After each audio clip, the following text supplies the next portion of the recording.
ఈరోజు చంద్రబాబు నాయుడు గారు కేబినెట్ సమావేశం నిర్వహించాడు. కేబినెట్ సమావేశంలో కొన్ని గమ్మత్తైనటువంటి మాటలంతా కూడా మాట్లాడుకోవడం జరిగింది. ఎవరో ఒక మంత్రి చంద్రబాబు నాయుడు గారిని అడిగిందంట, జగన్మోహన్ రెడ్డి గారిని జైల్లో పెట్టరా అనేసి. జగన్మోహన్ రెడ్డి గారు తప్పులు చేశాడు కదా, మరి అతను ఎందుకు జైల్లో పెట్టడం లేదు, ఆ విధంగా ఎందుకు ఆలోచన చేయలేదని చెప్పేసి మంత్రి గుమ్మడి సంధ్యారాణి చంద్రబాబు నాయుడు గారిని ప్రశ్నించిందంట. దానికి చంద్రబాబు నాయుడు గారు ఏమన్నాడంటే, నన్ను జగన్మోహన్ రెడ్డి గారు జైల్లో వేశాడని జగన్ వేయాలంటే ఎలా అని చెప్పేసి క్యాబినెట్లో చంద్రబాబు నాయుడు గారు చెప్పాడంట. ఇది మనం మాట్లాడలే, ఏబిఎన్ రాధాకృష్ణ తన కరపత్రికలో రాయడం జరిగింది. ఏమని రాశాడంటే, ఏపీ కేబినెట్ సమావేశంలో ముఖ్యమంత్రి చంద్రబాబు నాయుడు గారు కీలక వ్యాఖ్యలు చేశాడు. తనను జైల్లో వేశాడని చెప్పేసి జగన్మోహన్ రెడ్డి గారిని నేను జైల్లో ఎలా పెడతాను, జగన్ను జైల్లో పెడదామంటే ఎలా కుదురుతుంది, అది కరెక్ట్ కాదు కదా అని చెప్పేసి మంత్రులతో చంద్రబాబు నాయుడు గారు చెప్పాడంట.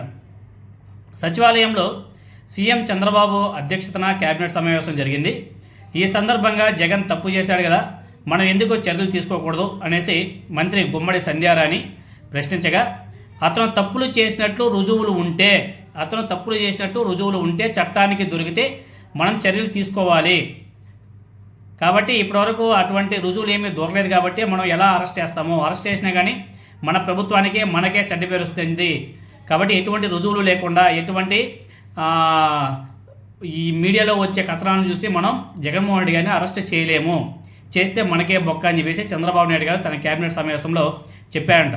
అంతేకాదు, ఇలాంటి మాటలో జగన్మోహన్ రెడ్డి గారిని అరెస్ట్ చేయండి, జగన్మోహన్ రెడ్డి గారి అరెస్ట్ అని చెప్పేసి మంత్రులు ఎవరైనా సరే నోరు తెరిస్తే బాగుండదు.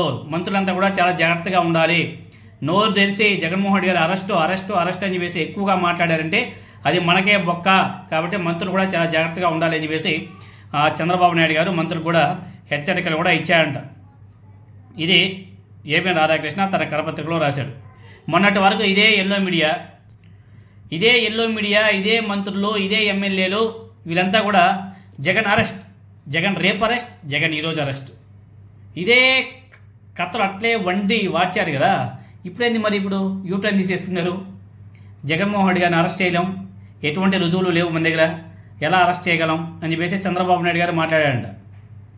ఎవిడెన్స్ ఉంటే కదా అరెస్ట్ చేయడానికి. ఇప్పుడు ఎవరినైతే అరెస్ట్ చేసినా వాళ్ళ దగ్గర కూడా ఎవిడెన్స్ ఏం లేవు. ఏదో భయభ్రాంతులకు గురి చేయాలా, కక్ష సాధింపులు తీసుకోవాలా అన్న ధోరణిలోనే వెళ్ళాడు తప్ప జగన్మోహన్ రెడ్డి గారు అంటే ఒక మాజీ ముఖ్యమంత్రిని అరెస్ట్ చేయాలంటే ఎవిడెన్స్ చాలా స్ట్రాంగ్గా ఉండాలి. ఎవిడెన్స్ స్ట్రాంగ్గా లేకపోతే అతను అరెస్ట్ చేయాలి, అతని దరిదాపులో కూడా వెళ్ళారు. అది చంద్రబాబు నాయుడు గారికి బాగా తెలుసు. కానీ మన ఎల్లో మీడియానే తెగ ఊతలు కొడతా ఉంటుంది. వాళ్ళు ఎల్లో మీడియాలో ఇంకా మన ఉంటారు కదా మేధావులు ఉంటారు కదా, ఆ మేధావుల గురించి మనం ప్రత్యేకంగా చెప్పుకోవాల్సిన అవసరం లేదు. ఇంకా వాళ్ళైతే ఇంకా నా సామాన్యంగా 24/7 జగన్ అరెస్ట్. ఇవే కథనాలు. వాళ్ళ మంత్రులు కూడా చాలామంది మాట్లాడారు కదా.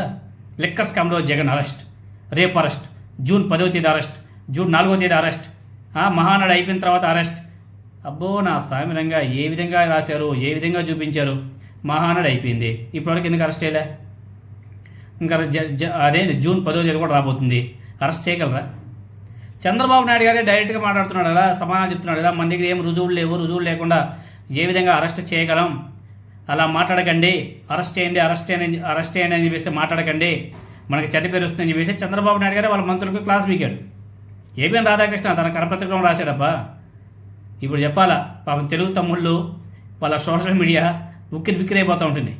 ఏంద్రా ఇప్పటివరకు మనం జగన్మోహన్ రెడ్డి గారు అరెస్ట్ అనుకున్నామో, ఇప్పుడు మన నారా చంద్రబాబు నాయుడు గారికి జగన్మోహన్ రెడ్డి గారిని అరెస్ట్ చేయడం ఇష్టం లేదని చెప్పేసి వాళ్ళంతా కూడా ఇంకా డేలా పడిపోతారేమో. కాబట్టి ఎవరినైనా సరే అరెస్ట్ చేయాలంటే ఎవిడెన్స్ ప్రాపర్గా ఉండాలా.